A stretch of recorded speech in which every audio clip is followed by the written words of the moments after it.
Hello, everybody, and I am back. I am the BBPN business coach, and today's topic is about something that I know is not taught in schools and is often not taught in family households, and it needs to be. Or you can just send people to my podcast to listen, okay? So let's get to the subject. We're going to talk about wills, life insurance, and burying a loved one, okay? And this is important because it is a part of financial literacy and it is a part of business. And as you listen to me talk, you're going to understand why. Now, personally, I have never had to bury anybody. And the reason why I wanted to learn about this subject and to actually talk about it in a podcast. I wrote about it in my book, How to Start a Black Business and Financial Tips, which you can find at Amazon.com. And very importantly, the reason why I added it to the book is because I always felt to myself, this is something that I never knew about, but it's very prevalent to today. It's been prevalent since for a long time, but because of COVID-19 and other illnesses that are causing people to die early or just to die because of certain health related issues or accelerating them, I noticed that a lot of people are dealing with a lot of death. And I like to say to those, it's a sorrowful thing. It's a sad thing to have to bury a loved one. But what you need to know is what is the process and what's involved, okay? And so that's what I want to go over with you. So, when you have to bury a loved one, there's some things that you need to know about, okay? A lot of things you need to know about the process of burying them and what you need to do. So, I want to start out with um, when someone dies, you can contact, of course, the hospital is going to give you maybe like a certificate or letter that the person has died. But what you're going to do is contact vital statistics or vital records to get a certificate of death, okay? And this is important because you're going to need it for a lot of things. So you're also going to want to get the person, like say it's your mother, a father, or God forbid, a child or one of your a son or daughter. It doesn't matter who it is, somebody that you're caring for. You need to make sure that you can access or get access to their ID, their personal ID. And so the next thing you're going to do is you want to start planning the ceremony. So if you're a family or a loved one, you're going to contact your job and let them know what happened. Okay, they might require some information, like to make sure that what you're saying is that you're being honest. So that's why you have the certificate of death. Another reason is okay. So next, you want to contact the funeral home because you want to let them know that you're going to be. They need to prepare the funeral because that needs to be done within a certain amount of time. The funeral home is responsible for many things, okay? And if you don't know about planning the funeral, they can do everything for you. But however, you can do a lot of this stuff by yourself or you can hire people, okay? So there's two routes for this to save money as well. So you're going to want to locate and find out if there is a will, okay? Let's say the person owns assets like a house or property. You're going to want to locate and find a will. So um, and say I'm trying to figure out how to tell you all these things in order. If you are a person who has a house, you have a business, you have a job, you want to make sure that you talk to a loved one, whether it be your son, someone that you trust, okay, son or your daughter, and that person you want to designate like either your power of attorney or your durable power of attorney. Okay, and what is the difference between the two? Um, One of them is for let me see, I'm sorry, I just wanted to make sure I have it right. So you want to make sure that you have somebody just in case you're incapacitated or injured, so that they can make decisions for you as far as your health, your medication, your hospital stay, your doctor, etc. So you want somebody that you can take care of those things. They can take care of helping you pay the bills, the house, or whatever it is that you need done, especially if you can't talk, if you're unconscious, you've been injured, whatever the case may be. You want somebody that can make those decisions for you, those life decisions for you. Then you also want somebody who can make the legal decisions for you, okay? So those are two things that you're going to need. So in your will, you can get a will for like $7 or $8. I just ordered one at Amazon.com. They also have, you can just go online and order a will. This is something that you should do today. Let me just say this about a will. I don't care if the person is considered, if you say the person is considered poor, rich, whatever. You should have a will. I should have a will. My son, he's married, he should have a will. If you have children, you should have a will, okay? Everybody has assets, no matter how big or small, okay? You have cell phones that are worth money that you want to pass down. You have jewelry, you have furniture, you have clothes and shoes, okay? All of these things are worth money, okay? They're worth something. And your family member, whoever it is that you designate, should be able to have access to that in the will without it being contested in probate, okay? So once you write out your will, which is what you want to do, you can even go online and do this. You can go to LegalZoom and have your will done.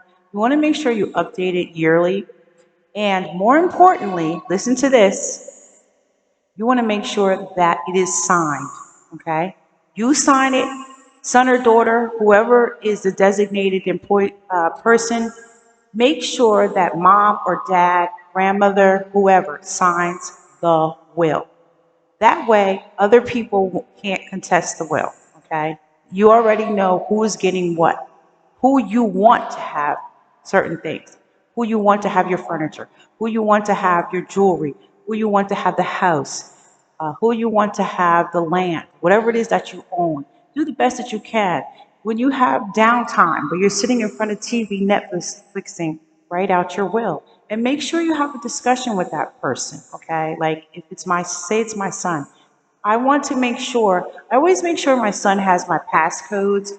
I write those things down. So make sure you write down all this information, like your bank account information. You can even put a son or daughter on as a signer on your bank account, just in case you didn't know that. So make sure that all your personal information, where they can find the deed for the house, the title for cars, certain your bank account information, your license, your birth certificate, all of that information they can find. Also make sure that you have, I know a lot of people don't like having pictures taken, but that's part of the funeral process, is that they're going to need a picture of you. So you want to take a nice picture. You can just have somebody do that for you, a friend. Have somebody take a couple pictures of you every once in a while, okay? Whether you're at church, wherever you're at, just have a nice picture taken of you, okay? And you can have those even on social media, because somebody could just grab one of those pictures and use it, all right? So now that you have your will done and you update it yearly, make sure that you have this conversation. If you have a life insurance policy, make sure that that loved one knows, okay? Let them know, and that if they're going to get the house, there's certain things that they're going to have to be knowledgeable of, okay? Such as if the house is paid for, right? So there's going to be a point at which, say you died, okay, and you're going to transfer the house over to your child, your son or daughter. You're going to make sure that your son or daughter, you want to let them know that they still, even though you own the house and you paid for it outright, you're still paying for certain things. That property that the house is on, you have to pay taxes on that, okay? So they're going to have to be able to manage and be able to pay those things. So they're going to have to pay the property tax, the sewer tax, keep up insurance on the house, upkeep on the house, okay? If you died and you weren't able to take care of the house, and keep up with the upkeep, they're probably going to have to come in and have a lot of things remodeled or uh, roof done or what have you. Repairs need to be made on the house as well as being cleaned, okay? They're also going to be able to hire they can hire a cleaning service or liquidator, that's where they come in, a liquidator, and someone to appraise certain things. Before you throw stuff out in a house, I just want to make this as a tip or suggestion, advice. Before you throw things out in the house, make sure that you call somebody to get it appraised because some of those things are antiques and they're worth a lot of money and you won't even know that. The cars, if there's cars that are sitting in the house. Make sure that, because everything costs money. The funeral is going to cost money. The house is going to cost money. Fixing it up is going to cost money. So don't feel bad that make the right decisions. You can sell the parts from the car, okay? So all that is money, all right? Furniture, you can liquidate whatever's in the house if you don't want or need it, okay? But make sure that you check because you have things in the house that could be antiques or worth a lot of money. Somebody has some retro Jordans or some type of sneakers or clothes or comic books, jewelry, like I said, and the list goes on.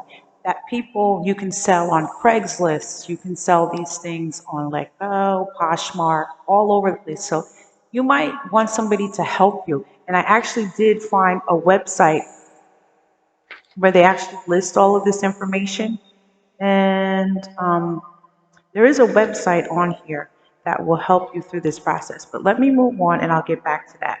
So the next step is you're going to plan the funeral. So you want to contact the funeral home.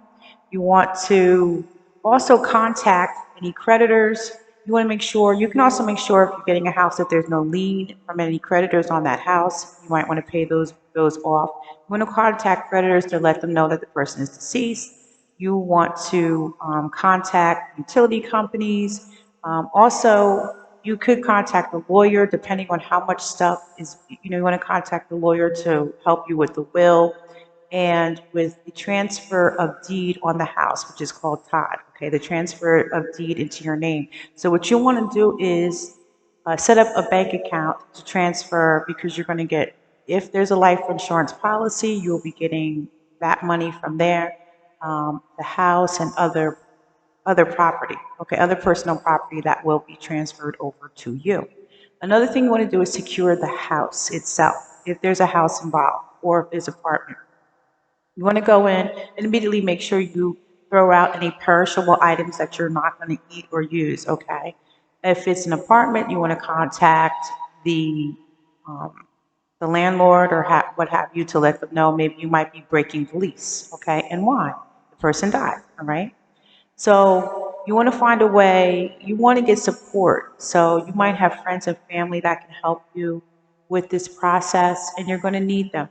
So you might want to pay them something to help out with doing the paperwork, running errands for you. You also want to make sure you contact your job. They will probably give you, more than likely, a job will give you like a 2 week bereavement. So you'll get 2 weeks paid off to take care of the funeral and to grieve. Okay. And so I'm giving you the information that I put together. So if I miss anything, I'm really sorry for that, okay? But anyway, so there are two types of wills. One is the living will, and then there's the durable will, the power of attorney, okay? So those are things that you, depending on how many siblings there are or who else is involved, will be helping out the person who's sick or has just died. Now, life insurance, there's two types of life insurance. There's the term, which is only for a certain amount of years when you buy it, and it'll be like, it could be anywhere from 10, 28 to 30 years, okay? Now, the other one is whole life. And that is a policy that a whole life policy is one that you can borrow from if you need money. And some people at this point, they are offering where you can actually sell the policy if you need to raise money, okay? Now, I think some people are doing that. They have bills to pay right now. They don't want to lose their houses. They don't want their houses to go in foreclosure, so they're going to use their life insurance policy money to pay off immediate bills. Credit card bills are outrageous right now. So, um, where am I? I don't want to get lost. So, okay. So part of the process of setting up the funeral, and some of this you can DIY it. So you're going to select a funeral home. You can either use your pastor, or you can have the funeral home. They probably already have a pastor that they can use. Now the pastor gets paid. Okay, that's why I said this is a business. Funerals, death are a business. Everybody's getting paid. Nobody's doing anything for free. Okay, so the pastor gets paid between $100 and $250 to preside over the funeral. The funeral home's going to get paid. Why? Because they have to set the body, embalm it, and prepare it to go into the ground. So they're also going to, you got to pay for um, the body um, to be seen. So you're going to have the viewing, and then you're going to have the funeral itself, which costs the casket. Okay, I want to tell you something that you might not know. The casket itself, the director is probably going to get a profit from the casket. But what you can do is you can order the casket yourself from Costco. They're already advertising that online. So I'm not even like trying to be funny about that. They're advertising low cost caskets online for like $1,200. Okay. And the only thing I think you have to do is make sure that once the casket is ordered and you receive it, that the person, there's something on the casket where you have to make sure you can lower it into the ground. Okay, you must be able to lower it in the ground. Other things you might need for the body itself is you need somebody to either buy her, if it's a female, she might need a wig, her makeup done, and a dress or something nice to wear. So you might need a wig stylist or hairstylist, a makeup artist, and someone to pick out a nice outfit. Like if she has a favorite color, green or yellow or red, that might be something that you want to do. If it's a male, you want to get him a suit or something nicely to dress in. You're going to want a tie and someone to do the person's hair. And also maybe, I don't know, we're going to call a barber or somebody to make them look good, and probably a makeup artist to put some makeup on them so they look nice, okay? The person looks nice. Um, so those are some of the things that it's going to cost you money, okay? So uh, moving on from there, you also want to notify, I want to make sure that I have this list. You want to notify creditors, you want to notify the IRS, you want to notify utility companies, the bank, and if they have a car, etc. Also, you want to,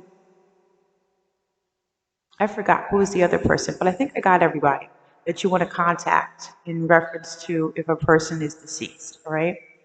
Then you want to contact other family members just in case there's a reading of the will. And if you're the only heir, then not necessary, okay? Um, there's a DIY platform it's called Atticus. And they will go over the steps with you just in case what I'm saying if I miss something, okay? It's called Atticus.com. It's online. For the funeral, you're going to need to have what do you call it, like a brochure. So you also want to contact the newspaper to put the obituary in the newspaper. So you want to make sure for that and for the brochure, you want to make sure that you have the information, a picture of the deceased for the brochure, and you also want to know the birth and the death, okay, of the person, the date that they died, okay? So I think I covered a lot. And if for those, for the program, it's actually called a program or brochure, interchangeable. You can make them yourselves. You can have a family member make them. A lot of your friends and family are pretty savvy about doing stuff online. So you can actually get it done by Zazzle.com, actually cheaper than if the funeral home does it or if you have it printed by someone else. So they can do it with Zazzle.com or you can call Fiverr.com and they'll make them for you. Didn't know that. Some good information. So these are ways to save money. So another thing you're going to need probably is the limousine. Also, I forgot. This is what I forgot. Check the person's ID, like a license, and look on the back and see if they are an organ donor. Okay, so you'll have to take care of that process. Now, you can either, another way to save on money is to have them cremated, or I think it's put in a memorial. I can't remember what the name of it is, but there's another way to save on money for burying somebody, for the burial if you don't have the money. Um, there's also the flowers, the casket, the viewing. You're going to have the wake, and then you're going to have the after. After the funeral, you most people have a reception. So they'll have food, and then people will get the family will get together and talk. Family and friends will get together, and so you're going to have to rent a place. That's going to cost money, and you're going to want a caterer. So all of these people come together. Okay, this is what I call when I discussed earlier about cross promoting each other. I'm sorry, and I hate to say this, but churches are money. Uh, Funerals are money. Okay, this is all business. Nobody's doing anything for free. Okay, I hate to say that, but that's just the way life is. It is crude, but it is real. Okay, so I think I got everything that I wanted to talk to you about. Oh, I wanted to give you some life insurance policies, some information on some low cost life insurance. So one is AAA, they have it. Geico has life insurance policies now, but I think they only do term life. AIG has really good deals on it. Mutual of Omaha is another one. And Lemonade, no, I'm sorry, Geico. I don't know what kind, if Geico offers both, but I think it is only term. But I do know Lemonade Insurance only offers term life insurance, but I think it's as low as, some of these are as low as $6 a month or $21 a month, okay? So this is just some information, and I hope that this is helpful to you. And I hope that I really broke this down. And that was the point, just to give you information that you never had. A lot of us don't have this information and we don't know this stuff. I myself did not know. No one taught me. And if something happened to a loved one today, I wouldn't know what to do, which is why I'm glad I did this not just for you, but I did it for myself. And I did it for my family. Okay? So today, the next step is to go ahead and order your will and get it started. I don't care. As soon as you hit 18, you're ready. You can get a life insurance policy at any time. You can get a life insurance policy where you do not have to go through any medical exam. All right. So I hope this helps somebody. And peace and love, my family and friends. And I'll be back with another podcast. Please like and subscribe to this channel. And I'll see you again. God bless.